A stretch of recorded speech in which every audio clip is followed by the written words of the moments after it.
어렵고 힘들 때에는 인간인지라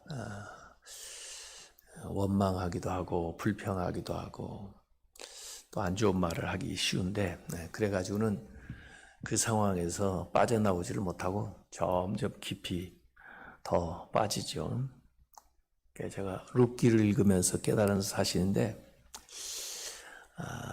그 룻기의 그 상황이 얼마나 어려웠어요. 흉년에다가 또 사람이 죽고 참 어려운 그런 환경인데, 그럼에도 불구하고 룻기에는 굉장히 긍정적인 말들이 많이 나와요. 격려하는 말이 많이 나오고 축복하는 말이 많이 나오고 감사하는 이야기가 나오고. 근데 그 긍정적인 말이 어떻게 가능하나 보니까 거기에 하나님을 언급을 해요. 항상 하나님을 언급하니까 말이 긍정적으로 이렇게 바뀌어요. 축복하는 말로 바뀌어요. 위로하는 말로 바뀌어요. 그런데 그 말을 그렇게 바꿔놓고 나니까 실제 상황이, 삶이 회복되고 좋아져요. 사실 이 고린도 후서도 바울의 모든 사역이다 그랬지만 힘들거든요. 힘든 상황에 있어요. 지금도 복음 전하기가 힘든데 그 당시는 쫓아다니면서 핍박을 하던 때고, 매일 정말 죽느냐 사느냐 그런 참 위기 상황에서 복음을 전했는데, 그럼에도 불구하고 그 안에서 소망을 찾으려고 그래요. 그래서 오늘 이 상황의 말씀도 어려운 상황인데, 그럼에도 불구하고 한번 본문 안에서 가만히 보면은 긍정적인 말들이 나와요. 13절에도 위로, 기쁨, 안심, 14절에 자랑, 참된 거, 15절에도 영접, 순종, 16절에도 신뢰, 기쁨, 이렇게 나오잖아요. 그러니까 긍정적인 말이 나온단 말이에요. 긍정적인 말. 그러니까 그 긍정적인 말을 하니까 어려운 상황에서 빠져나올 수가 있어요. 그래서 우리가 지금 여러 가지로 힘든 상황이 있지만 긍정적인 말을 찾으려고 노력을 해야 됩니다. 근데 그 긍정적인 말이 어디에 나오냐? 성경에 나와요. 하나님이 하신 말씀이 긍정적인 말씀이에요. 그래서 다른 때보다도 하나님 말씀을 자꾸 읽어보시고 그 말씀에 나오는 것 가운데 긍정적인 말을 딱 붙드세요. 그리고는 기도하세요. 하나님, 이 말씀대로 되게 해주세요. 이 말씀을 믿습니다. 이렇게. 그러다 보면 그 어려운 상황에서 빠져나올 수 있는 길이 되는 거예요. 자, 오늘 7장 12절에 보면은 바울이 그런즉 내가 너희에게 쓴 것은, 계속해서 이전에 쓴 편지, 눈물로 쓴 편지라고도 했고, 또 사실은 고린도 교회에 고쳐야 될 것들을 정말 눈물로서 지적을 하는 거죠. 이걸 고쳐라, 이거 잘못했다, 이렇게 하면 안 된다, 이렇게 했던 편지예요.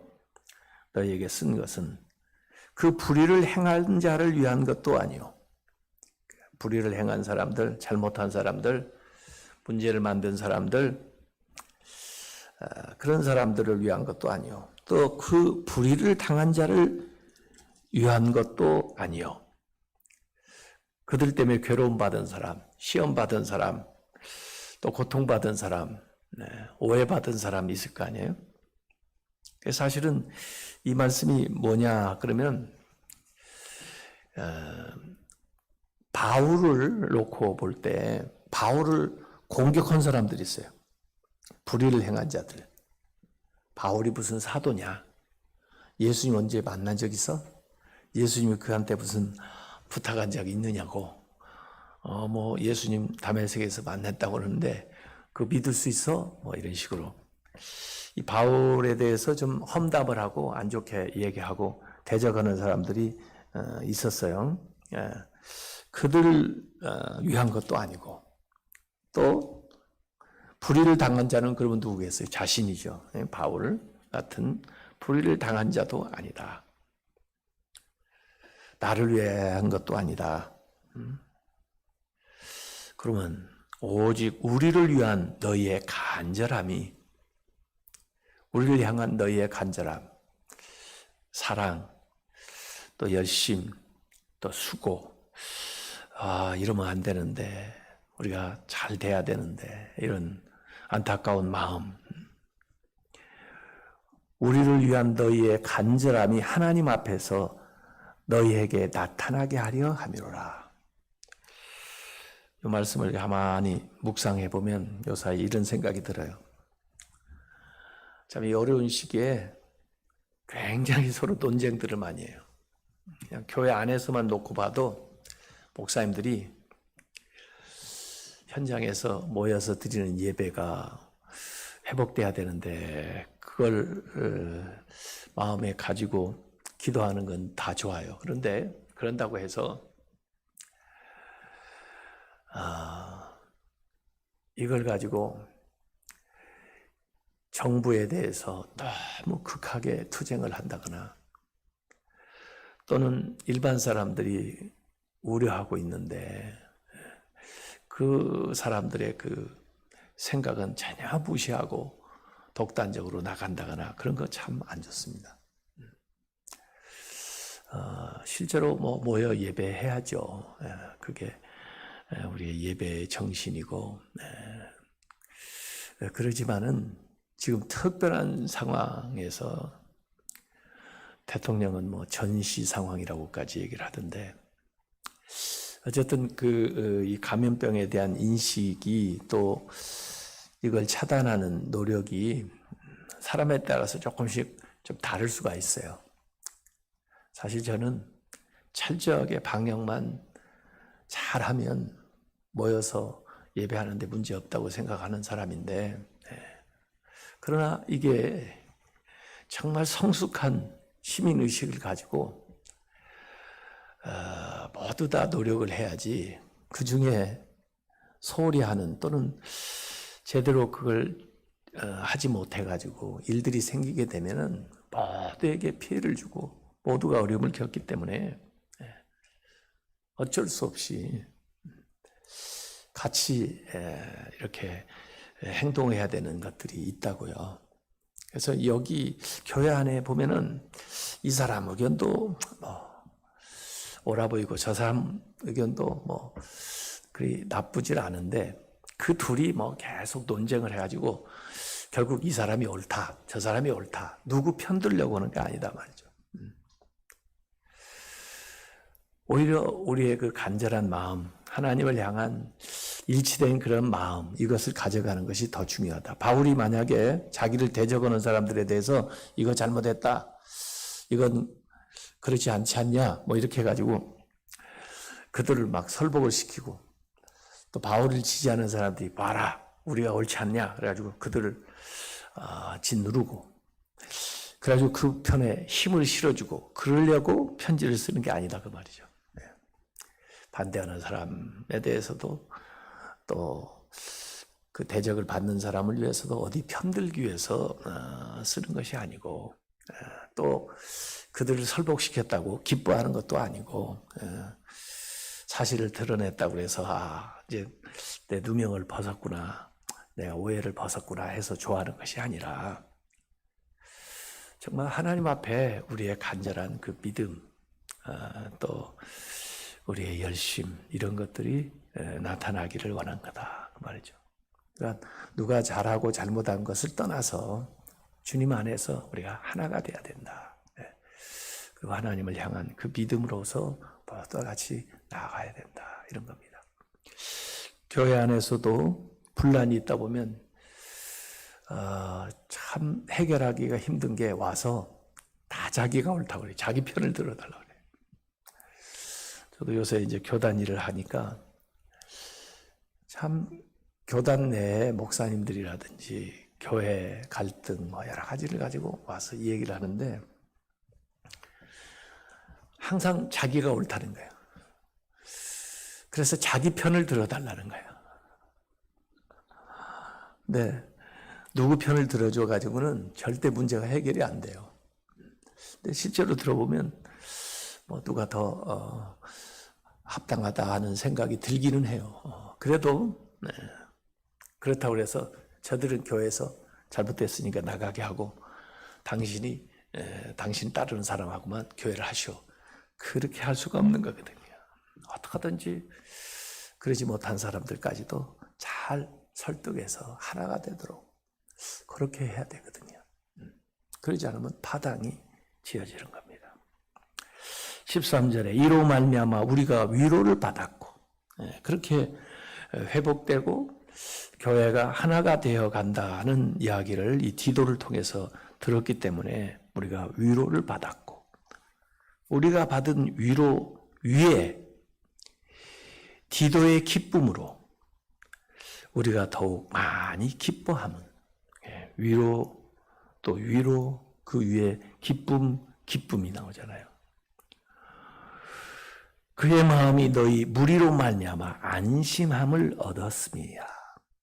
그래서 우리도 그 이야기를 듣고 위로를 받았지만 그 고린도 교회에 다녀온 이 디도가 그곳에서 너희들과 같이 지나면서 그 위로도 받고 그 기쁨도 얻고 했던 이런 것들이 바울한테 와서 이제 보고가 되니까 그 바울한테도 기쁨이 된다, 위로가 된다 그 말이죠. 그래서 이 디도가 너희들 때문에 이제 갈 때는 좀 마음이 무거웠을 거 아니에요. 또 바울의 이 서신을 전하고 그들의 반응을 살펴서 돌아와야 되는데 이 디도가 이거 받아들여 주지 않으면 어떡하나, 또 나까지 저들이 이제 배척을 하면 어떡하나 이런 생각도 있었을 거 아니에요. 그런데 가서 막상 대하고 보니까 저들이 그걸 잘 받아들이고 오히려 이전보다 정말 새롭게 잘 되는 거 이런 것들을 보면서 디도도 마음에 안심을 하게 됐을 거 아닙니까? 이 이야기를 들으면서 위로를 받고 기쁨을 얻었다 그런 얘기예요. 14절에 내가 그에게 너희를 위하여 자랑한 것이 있더라도, 아마 디도가 고린도 교회 갈 때 바울이 고린도 교회에 대해서 그래도 자랑을 했겠죠. 거기 가면 아무개를 만나봐라. 참 훌륭한 신자고 참 그들이 어려운 상황 속에서도 그래도 잘 믿고 있다.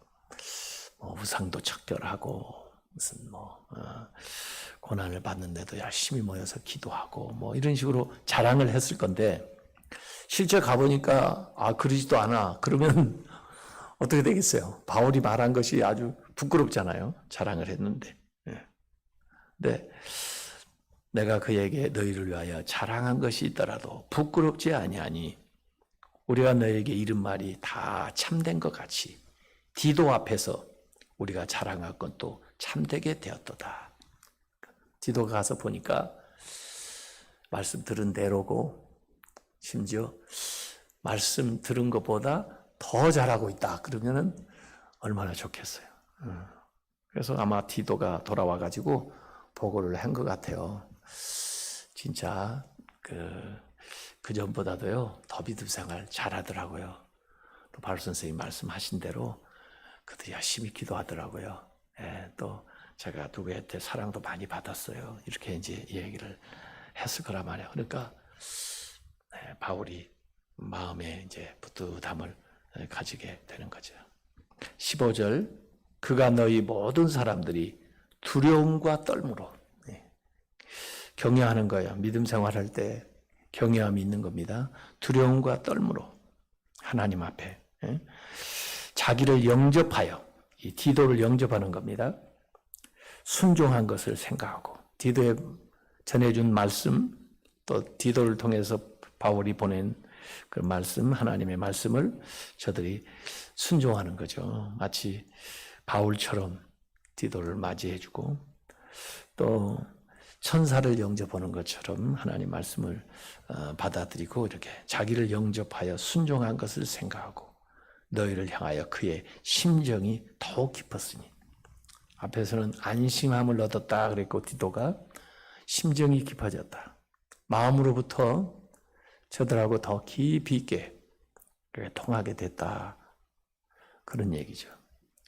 그러니까 이 디도를 맞이하는 고린도 교인들의 그 태도가 어땠느냐.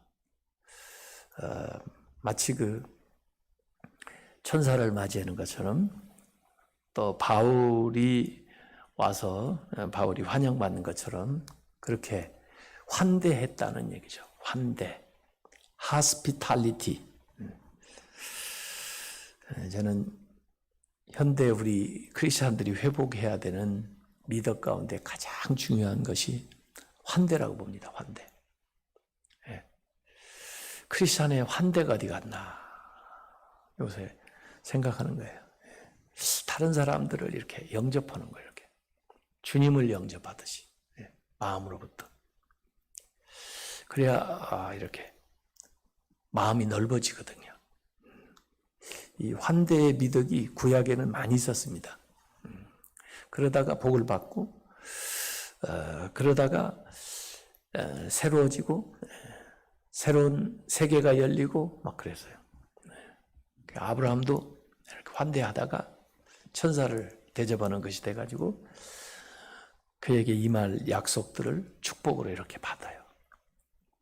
심지어 아브라함의 조카 롯도 그 소돔 고모라 죄악의 도성에 있었지만 그래도 이렇게 환대하는 미덕을 통해서 되어질 일들에 대한 경고를 받고 구원의 길로 나아갈 수 있는 그런 기회를 얻게 되는 거죠. 이 하스피탈리티가 굉장히 중요합니다. 어려울 때에도 우리가 더 어려운 이웃들을 생각해야 되고, 지금 감염병이 돌고 있는데 다른 사람들에 대한 생각을 해야 돼요. 우리만 생각하면 안 돼요. 이기적으로 나가면 안 돼요. 그래서 정말 때로는 내 권리를 내려놓을 필요도 있고, 내 주장을 조금 양보하면서 그렇게 나가야 우리의 세계가 넓어지고 우리의 영향력이 커지고 그리고 그들조차도 구원할 수 있는 사람들이 되는 거지. 그렇게 마음을 좁혀가지고 옹졸하게 그렇게 행동하면은 자기도 구원받을 수 없을지도 모르고 다른 사람도 구원 못해요. 근데 이 디도가 갔을 때 이 고린도 교인들이 그래도 하스피탈리티, 영접을 하는 거예요. 이렇게 환대하는 겁니다. 그래서 디도도 처음에는 저들이 나를 어떻게 대할까 좀 두려움도 있었는데 가서 정말 위로를 받게 됐고, 그 이야기를 들은 바울도 너무 기쁘고 위로가 된다, 이런 얘기예요. 저는 요 말씀이 이제 바울이 디도를 영접한 걸 두고 이 얘기를 하는 거지만, 하나님이 예수님을 우리한테 보냈잖아요. 마치 바울이 디도를 고린도 교회에 보낸 것처럼 하나님께서 예수 그리스도를 우리에게 보냈단 말이에요. 고린도 교인들이 그런 환경 또 그런 여건 속에서 때로는 또 책망도 드려야 되는 그런 상황인데도 이 디도를 잘 영접했단 말이에요. 그걸 통해서 디도한테도 위로가 되고 기쁨이 되고 바울한테도 위로가 되고 기쁨이 됐단 말이에요. 우리가 예수 그리스도를 이런 상황 속에서 잘 영접하게 되면 디도를 맞이하는 그 고린도 교인처럼 하나님한테 기쁨이 되고 예수님한테도 기쁨이 되고 우리도 구원받고 우리의 영역도 넓어지고 이렇게 되는 거죠. 그래서 바로 이게 복음이다. 바로 이것이 복음이 전파되는 것이다. 이렇게 생각을 하게 돼요. 16절, 내가 범사에 너를 신뢰하게 된 것을 기뻐하노라. 이런 일을 통해서 범사의 모든 일에, 한 가지를 보면 10가지를 안다고, 이제 무슨 일이 있어도 어떤 일에 대해서도 범사에 너희를 신뢰하게 된 것을 기뻐하노라. 믿게 됐다. 이것을 나는 기뻐한다. 바울의 기쁨을 한번 생각을 해봤어요. 우리가 자녀들 이런저런 일들 통해서 교육을 하고 또 같이 생활하게 됐는데 어떤 순간이 딱 되면 아이가 무슨 얘기를 해도 다 믿어져. 아이한테 신뢰가 가요. 그건 부모한테 뭐이 될까요? 기쁨이 되는 거예요. 참 훌륭하다. 장하다. 잘하고 있다. 무슨 얘기를 해도 나는 네 얘기라면 다 믿는다. 이렇게 되면 얼마나 그 자녀가 그 부모한테 기쁨이 될까요?